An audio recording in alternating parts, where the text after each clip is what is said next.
Hello and welcome to this 360-degree virtual reality video around the Ards Peninsula and North Down areas of County Down.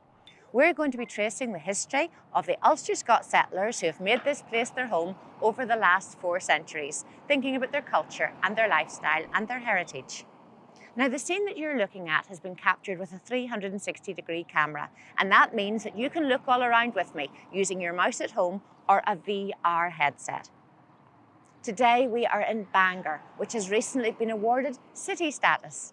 If you look to my left, you'll see a map that shows you where Bangor is. So just behind the marina, Bangor is guarding the mouth of Belfast Harbour, Belfast Lough. And here beside me, this great stone tower is guarding Bangor. This was built about 400 years ago by a man called Sir James Hamilton, who had been granted lands here in Ulster by the King James VI of Scotland, the first of England. If you look to my right, you'll see a portrait of Sir James Hamilton.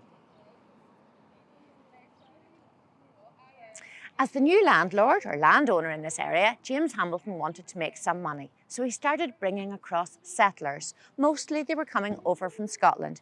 They would build a new settlement in this area. They would pay him rent. They would keep the king's laws. They would establish eventually the town of Bangor here. They would be speaking English and they would be bringing their Protestant faith with them.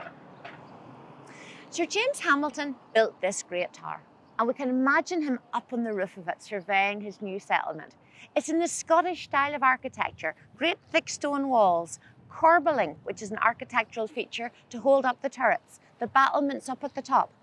It's believed that there were once 2 of these towers here, but only one survives nowadays. If you look to my left and my right, you can see some old postcards and the tower appears in those.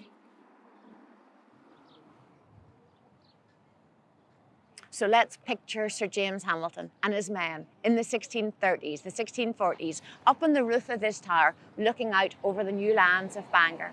They would have seen ships approaching with new tenants or perhaps with traders. They would have seen the rooftops of the new towns.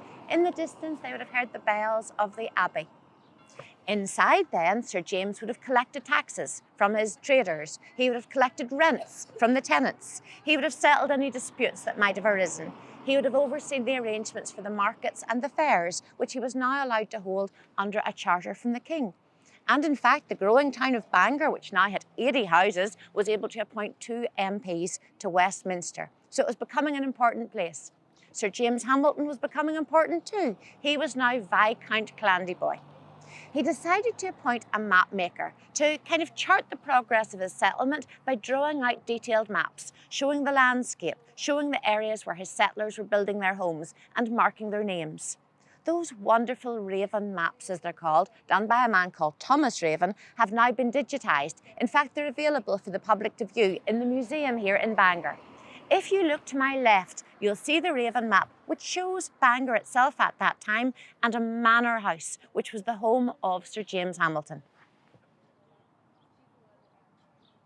Also marked in those early Raven maps is the old Abbey of Bangor, and Sir James now turned his attention there as he made a place of worship for his Scottish tenants. That's our next port of call, so have a last look around the harbour area here, and then we'll go to the other side of Bangor to explore the old Abbey.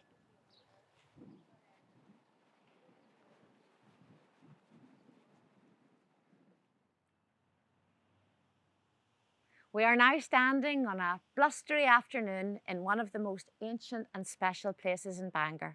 We are in the grounds of the ancient Bangor Abbey, a site associated with St. Patrick himself, our patron saint, back in the 5th century, and with later missionary monks such as St. Comgall, St. Columbanus and St. Malachy.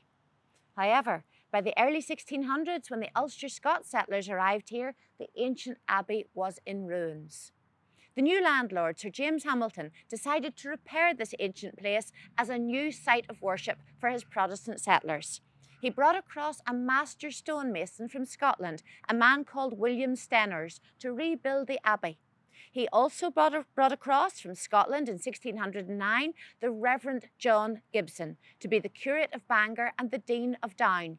And under Reverend Gibson's ministry, the Protestant congregation here grew very quickly.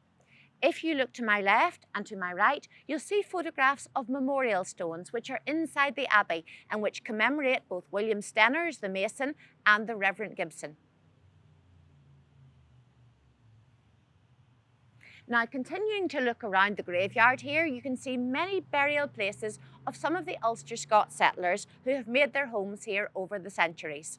A lot of these gravestones have Scottish surnames, Scottish coats of arms and inscriptions, and there are some very colourful characters buried here at Bangor.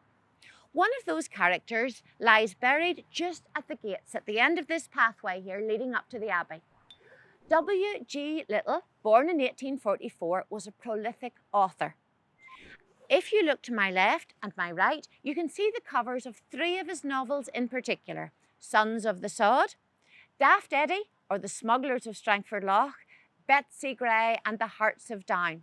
These novels capture Ulster-Scots' stories, language, personalities over the last few centuries. For a time, you would have found those on every bookshelf in this area.